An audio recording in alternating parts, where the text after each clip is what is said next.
Convidamos então o nosso palestrante da noite, Rogério de Medeiros Tocantins, para nos brindar com a palestra Aspectos Científicos da Segurança no Trânsito.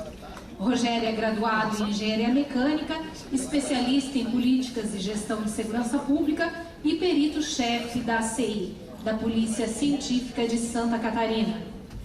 Agradecendo a presença das autoridades, convidados e representantes da imprensa, desejamos a todos uma ótima palestra e uma boa noite.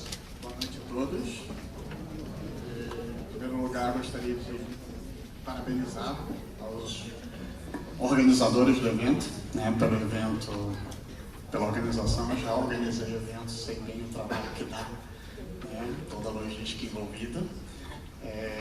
Gostaria aqui de cumprimentar todas as autoridades presentes, todos os ouvintes, agradecer à direção da Polícia Científica por ter me convocado para trabalhar com vocês um pouquinho a parte de perícia. Na verdade, a gente não vai falar muito de perícia de trânsito, a gente vai falar com vocês sobre segurança no trânsito. Vieram com esse desafio pedindo para mim, porque eu sou da área de perícia de trânsito desde 2010, então eu sou especialista na área de trânsito, fazendo cálculo de velocidade de todas as maneiras que os senhores imaginarem.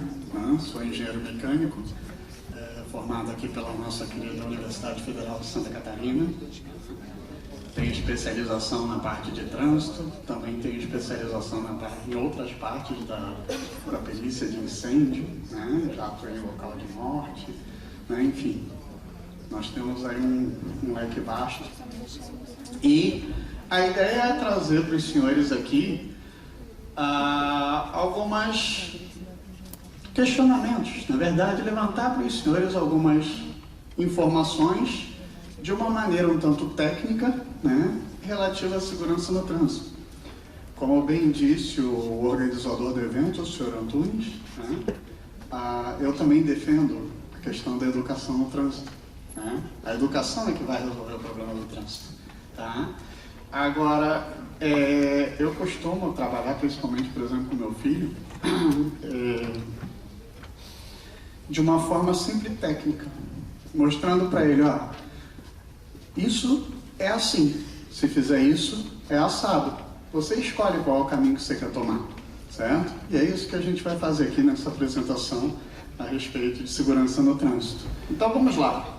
O tema da nossa palestra no seminário é Aspectos Científicos da Segurança Pública. Busquei trazer algumas informações. Antes da gente começar a falar sobre a segurança pública, sobre a segurança no trânsito em si, eu gostaria de saber se os senhores sabem o que faz a Polícia Científica.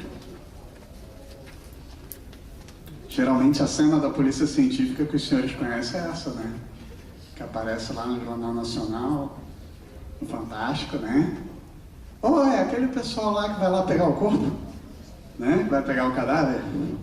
Somos nós da Polícia Científica que vamos lá pegar o corpo, pegar o cadáver realmente, tá? Mas será que é isso que a gente faz somente?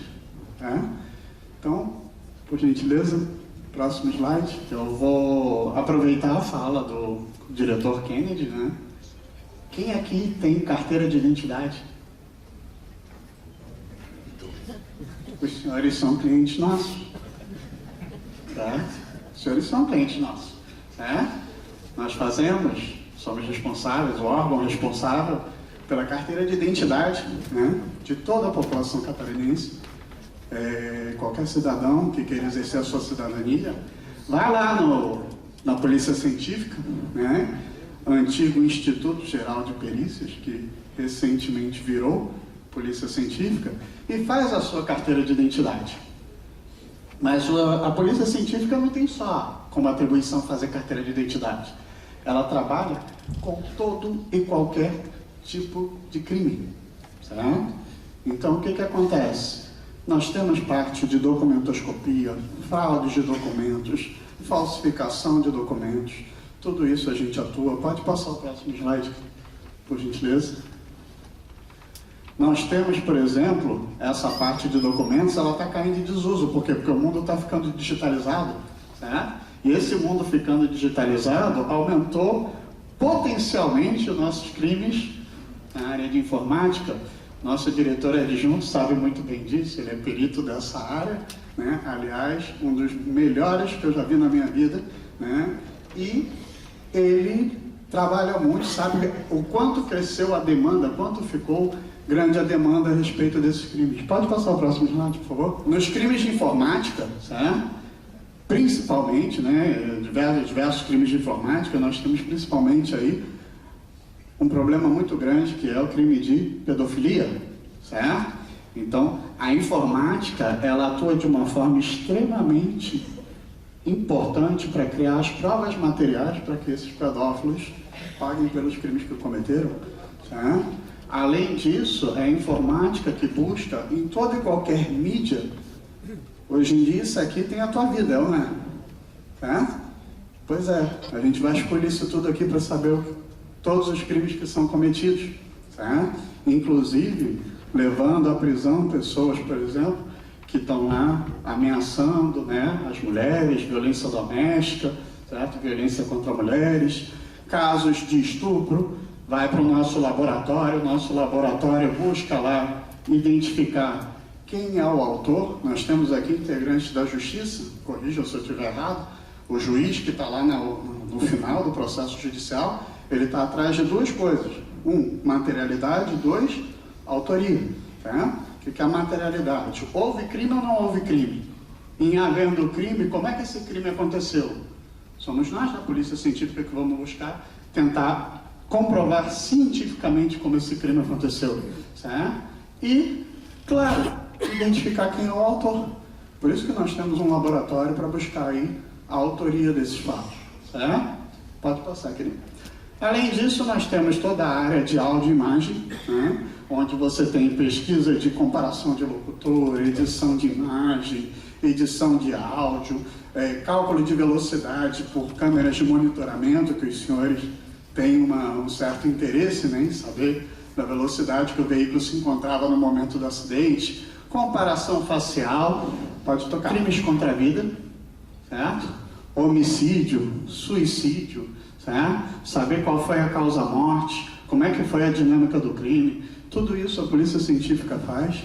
Vou tocar. Identificar os autores desses crimes, né? Por meio de confrontos papiloscópicos, por meio de confronto de DNA, por meio de confronto de arcada dentária, certo? Identificar vítimas que não estão identificadas ainda, tá? Tudo isso nós fazemos ali na Polícia Científica. Pode tocar, por gentileza. Crimes contra o meio ambiente, pode tocar. E, agora já adentrando no tema da palestra, nós temos questões de fraudes veiculares, certo? Que nós temos que identificar se houve a fraude ou se não houve a fraude, se houve adulteração do chassi, se não houve adulteração do chassi, os sinais identificadores do veículo, o número de motor, né? Os senhores têm acredito eu, um certo contato com essa questão, né? Então, quando há uma suspeita, o veículo vai, né? Nós somos provocados pela autoridade competente e vamos lá fazer a perícia para determinar se esse veículo tem ou não adulteração. E, em caso haja essa adulteração, tentar buscar qual é esse veículo, qual é a origem desse veículo, quem é esse veículo, tá? E também na perícia nós temos a parte de sinistros de trânsito. Gostei muito de ouvir do senhor Antunes essa palavra sinistra de trânsito.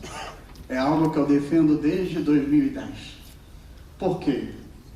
Um condutor ultrapassar em contramão, em faixa dupla contínua, em excesso de velocidade e com excesso de álcool no sangue, isso não foi acidente. Isso foi um crime. Claro que a gente não tipifica que é crime, certo? Porque quem tipifica que é crime ou não é o juiz, certo? Tudo bem, juiz, cada um na sua competência, né? O delegado que vai tipificar se é crime, não eu.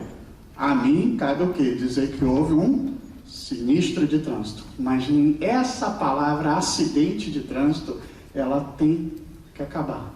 porque acidente remete a algo fortuito, algo que aconteceu sem querer, algo que aconteceu por acaso e não foi por acaso, certo? Então, é a partir daqui que a gente vai começar a adentrar na questão da segurança do trânsito, tá? E não adiantaria eu trazer aqui para vocês cálculos de velocidade, como é que a gente faz perícia, como é que a gente faz levantamento de local de crime, até porque a meia hora não seria suficiente. Mas eu trouxe alguns casos do cotidiano para a gente refletir. Um deles está aqui, ó. Eu gostaria que o senhor, por gentileza, passe ao vídeo 000.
Obrigado, querido. Pode voltar lá na apresentação. Eu acredito que muitos de nós tenhamos noção disso, né? Que o celular ao volante é um dos principais causadores de sinistros de trânsito. Pode botar o próximo slide, por gentileza. O próximo, que ainda é o vídeo que não rodou, a gente rodou no... Pode tocar para o próximo. Então, muito bem. Eu fiz tecnicamente uma simulação de quanto tempo leva entre tocar o celular, a pessoa olhar para o celular, abrir a mensagem no WhatsApp, certo? E voltar o olho para a estrada. Certinho? Esse intervalo de tempo, óbvio que vai variar de pessoa para pessoa, vai variar dependendo do tamanho da mensagem, certo? Só que ela leva um certo tempo. E esse tempo a gente estimou, por exemplo, aqui, ó, em mais ou menos 8 segundos e meio, que é da pessoa pegar o celular, olhar, abrir e voltar para a estrada. Certo? Sendo que ainda tem o tempo de reação da pessoa, que é o quê? Tirar o pé do acelerador e efetivamente acionar o freio. Você leva mais um tempinho. Tá? Muito bem. Então, você tem um determinado tempo aí. Claro que esse tempo vai variar um pouco mais, um pouco menos, mas para o ser humano médio, a gente pode considerar isso aqui plausível. 10 segundos entre ele perder a atenção na estrada, olhar para o celular e voltar para a estrada. E ter o tempo de reação até frear. Certo? Pegando o veículo, se deslocando a uma velocidade constante de 72 km por hora, que é uma velocidade natural da via, né? Que seria 20 metros por segundo, a gente percebe, fisicamente falando, né, que o veículo se desloca a 200 metros de distância, sem o condutor estar prestando atenção na via. 200 metros de distância, senhores, isso aqui é uma pista de atletismo, 100 metros rasos corresponde a essa distância. 200 metros de distância é o dobro, pode tocar mais um slide, por gentileza. É o dobro, ó, desse comprimento. Mas o que é isso aí na prática? Muita gente, o que é 200 metros? Então assim, para quem é daqui de Florianópolis, eu tentei buscar pode tocar a próxima imagem. Buscar uma próxima imagem do que seria 200 metros em que a pessoa não estaria enxergando absolutamente nada do que está acontecendo na frente dele. Quem conhece aqui o centro de Florianópolis, isso aqui é o mercado público, certo? Isso aqui é o Largo da Alfândega. Aqui você tem aquela feirinha que fica do lado. 200 metros corresponde à distância do início da feirinha até o mercado público. Da pessoa se deslocando, olhando para o celular e não vendo nada. com 80 km por hora. A gente não está falando de 100 km por hora, não está falando de 120 km por hora, a gente está falando de 80 km por hora. É uma distância muito grande e alguém pode adentrar à sua frente, passar um animal, passar uma criança correndo, né? Vocês veem o quanto que isso é perigoso. Tá? Próximo slide, por gentileza. Então, a atenção vai estar sempre dividida entre o movimento da via e o telefone. A prática de manusear o telefone enquanto se dirige é tão perigosa quanto dirigir embriagado, certo? Porque a pessoa perde esse tempo de reação, perde esse tempo de tomada de decisão para a frenagem do veículo. E enviar mensagens, já existem estudos que indicam que enviar mensagens, isso é enviar, não é nem só ler, né? Retarda em 35% a reação do motorista, enquanto que a ingestão de bebida alcoólica, cerca de 12%. Retarda de 12%. Então, não foi acidente. Por isso que eu gostei muito da palavra do senhor Arthur, dizendo que finalmente o pessoal está começando a trabalhar a palavra sinistro e tirar essa palavra acidente do foco. Certo? Agora eu vou pedir para os senhores aqui passarem mais o próximo vídeo. A gente vai falar um pouquinho a respeito do cinto de segurança.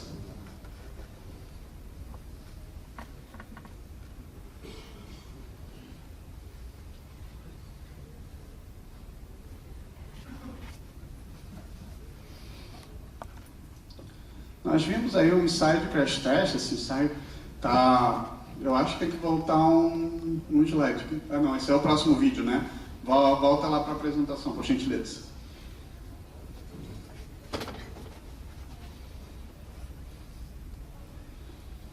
Isso. Pode passar para o próximo slide, por favor. Obrigado. Então, senhores, nós fizemos aqui, ó, um cálculo, uma simulação de uma colisão com o cinto de segurança, com o passageiro utilizando o cinto de segurança e o passageiro sem utilizar o cinto de segurança, e analisar quais as forças envolvidas nesse passageiro. Ou seja, ver tecnicamente e tirar as nossas conclusões a respeito disso. Tá? Então pegamos um veículo vindo com 20 metros por segundo, ou seja, 72 km por hora também, vai colidir contra uma barreira fixa, um muro, um poste, alguma coisa do gênero em que a velocidade dele vai chegar a zero, certo? A massa do motorista é de 70 kg, o intervalo de tempo que leva no momento da colisão, como é que foi estimado esse intervalo de tempo? Houve a colisão e o cinto começou a segurar ele, ali você liga o cronômetro. Ele vai, volta e o cinto afrouxa. No momento em que o cinto começou a deixar de fazer a força, para o cronômetro. Dá 0,2 segundos. Tá? 200 milésimos de segundo. De 180 a 200 milésimos de segundo. Tá? A força envolvida ali, isso aqui é física, né? Isso aqui é teorema de impulso, conservação da quantidade de movimento, certo? Força vezes variação do tempo, igual a massa vezes variação da velocidade. Ou seja, isso aqui é fisicamente calculado, tá? A força média que vai atuar em newtons é de 7.000 a 7.000, quase 7.800 newtons. São 700 quilogramas força que estão atuando naquela área do cinto. Ou seja, uma força equivalente ao peso de 700 quilogramas. Atuando no teu peito, na área do cinto. A área do cinto, você pegar o cinto de segurança aqui, ó, certo? Você vai medir daqui até aqui, que tem contato, aproximadamente 50 centímetros, certo? E de largura do cinto, você tem aqui, ó, cadê aqui a área do cinto? Isso aqui é 1, 2... a área aqui vai para 4,5. É 4,5, tá? O cálculo está certo aqui, mas o valor aqui eu esqueci de mudar, tá? É 4,5 centímetros a distância aqui, certo? Oi? Ah, tá aqui, ó, 4,5 centímetros, isso mesmo. O cálculo está certo, mas o dado ali está... Esqueci de trocar, tá? Esse cálculo, pessoal, vai fazer que, por exemplo, com a utilização do cinto, você tenha sobre essa área que o cinto está em contato de vocês, uma pressão de aproximadamente 3,5 kg-força por centímetro quadrado. Tá, Rogério, mas o que é isso? Como é que eu vou dimensionar isso? Você sabe o que é 1 centímetro? 1 centímetrozinho é mais ou menos esse espacinho aqui, ó. 1 centímetro quadrado é 1 centímetro de largura, 1 centímetro de altura. É esse quadradinho aqui, certo? Nesse quadradinho aqui está atuando uma força equivalente a um peso de 3 kg-força. Essa é a pressão que o cinto faz sobre essa área que está em contato. Você consegue aguentar tranquilamente essa pressão, certo? Agora, o que acontece quando você não usa o cinto de segurança?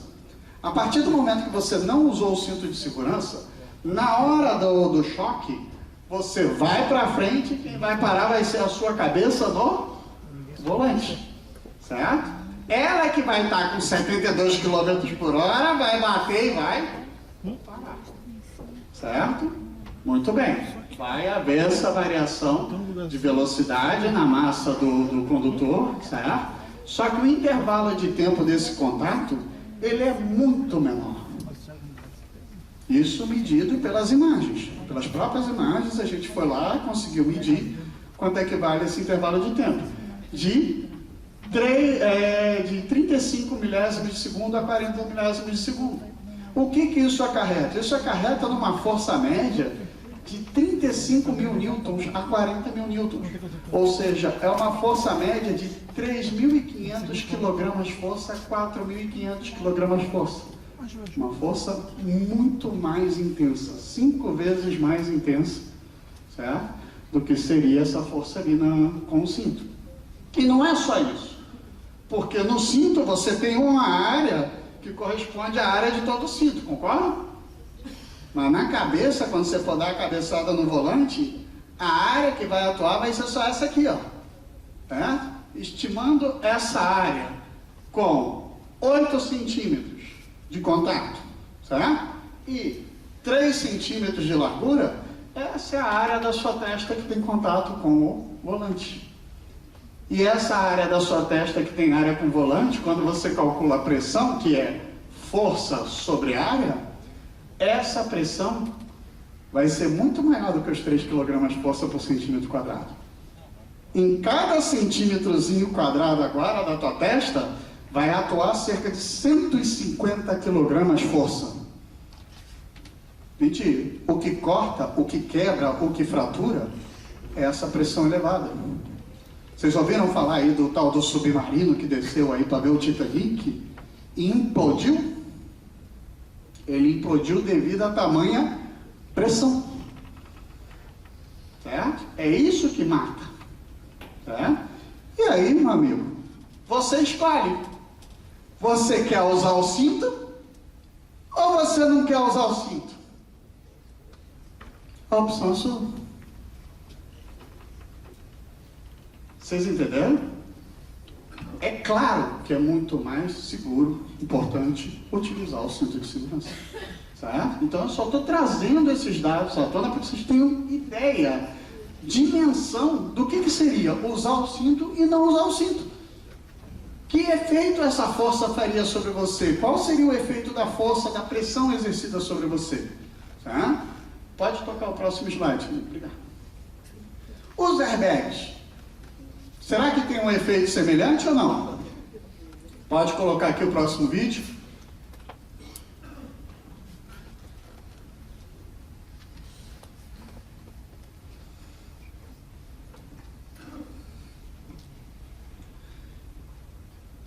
Esses vídeos são vídeos de... Opa, o que eu... Não apareceu o vídeo?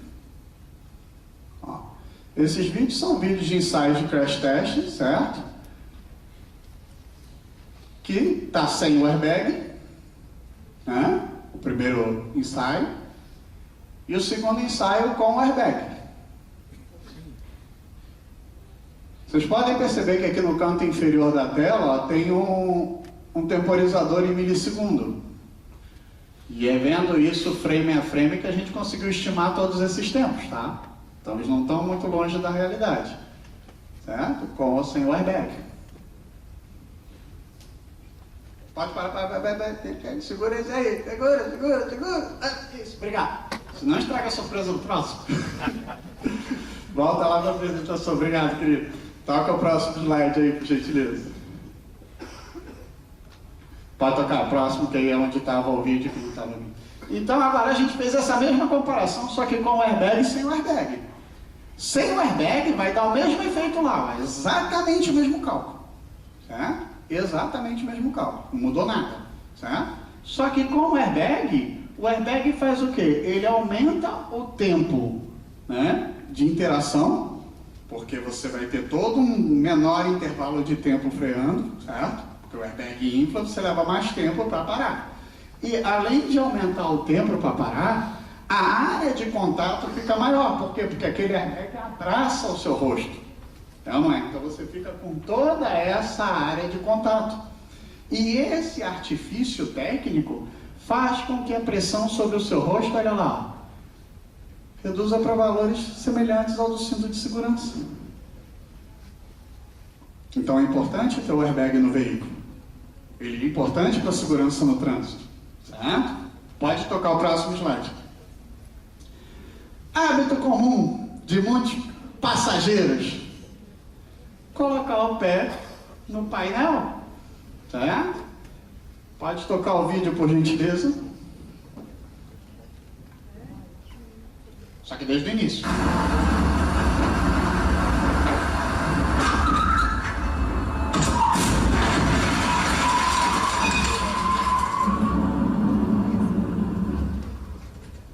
Só quando a gente faz. Eu já participei de alguns crash tests. Aqui em câmera lenta, claro.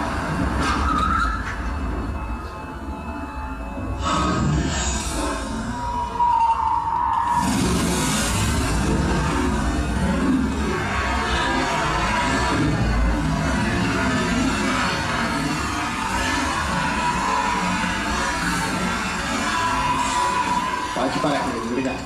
Pode parar o vídeo. Eu já participei de alguns crash tests, certo? Eu tenho um amigo maluco aí, né? Que de vez em quando a gente se junta aí em algum estado, pega uns carros e começa a bater, né?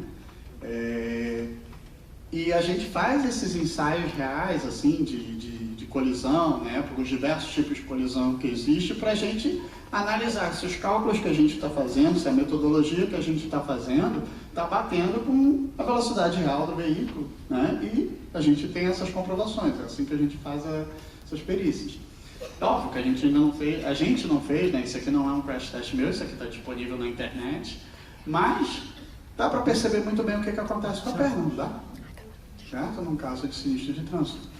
Então, mostrando-se para uma pessoa, você vai educar ela. Olha, você quer que aconteça isso com a sua perna, então você não coloque o pé no painel.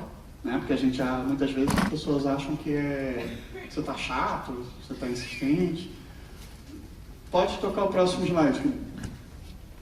Agora vem um assunto, né, que é um bocadinho delicado, que são as crianças. Tá? Toca o próximo slide, por favor. Perdão, toca o vídeo agora, o próximo vídeo, por gentileza. Que não vai tocar aí.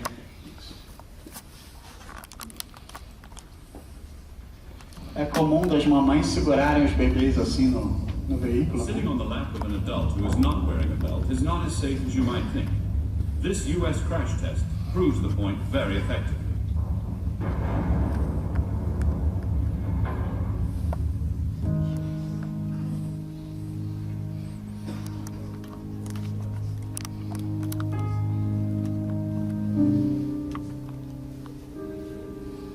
Isso é basicamente o que acontece numa colisão em que uma mãe ou um pai está no banco de trás ou no banco da frente, seja lá onde estiver, tentando segurar uma criança. Certo? Não vai descer ainda não. Toca o próximo slide, obrigado. Então vamos analisar uma colisão com essa situação da mamãe segurando o neném. Será que a mamãe vai conseguir segurar o neném? Será que ela vai ter força o suficiente para segurar o neném? Tá? Velocidade de 72 km, 20 metros por segundo. A criança, peguei aqui uma criança de 7 kg, criança de 6 meses aproximadamente, tem essa massa. Tá? O intervalo de tempo da colisão, tá? Na verdade, de interação, de 30 a 40 milésimos de segundo. A variação da quantidade de movimento é a mesma, porque é massa vezes velocidade, né? Quer dizer, um pouquinho menor. Mas dá uma olhadinha aqui, ó. A área de contato, que não é a área do cinto, está errado aqui também, né? Essa área de contato foi estimada na área de contato do braço da mãe com o bebê, certo? Ou seja, essa área aqui multiplicada por 2, como se ela estivesse segurando aqui o bebê, certo? Muito bem. Olha o valor da força que essa senhora vai ter que fazer. 350 kg força. Ou seja, ela tem que fazer uma força equivalente a segurar um urso polar. Então, isso é uma forma de quê? De conscientizar a pessoa que tem que usar o quê? A cadeirinha, tem que usar o bebê conforto, certo? Ela não vai conseguir segurar a criança. Você quer o melhor para o seu filho? Coloque ele na cadeirinha, coloque ele no bebê conforto, porque você não terá força para segurar essa criança. Certo? Pode tocar o próximo vídeo, querido. Já teve um spoiler aí. Outro risco de não colocar o cinto de segurança em casos de capotamento. Olha o que acontece.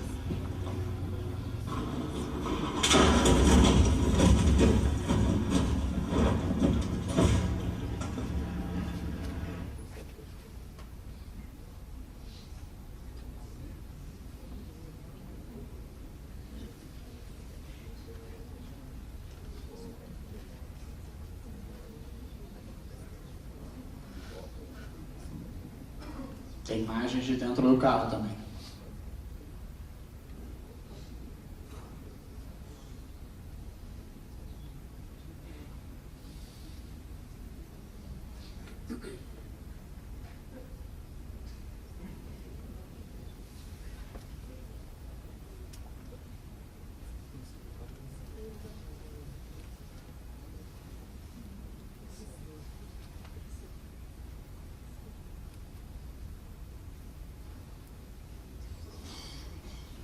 Isso aí, senhores, chama-se inércia.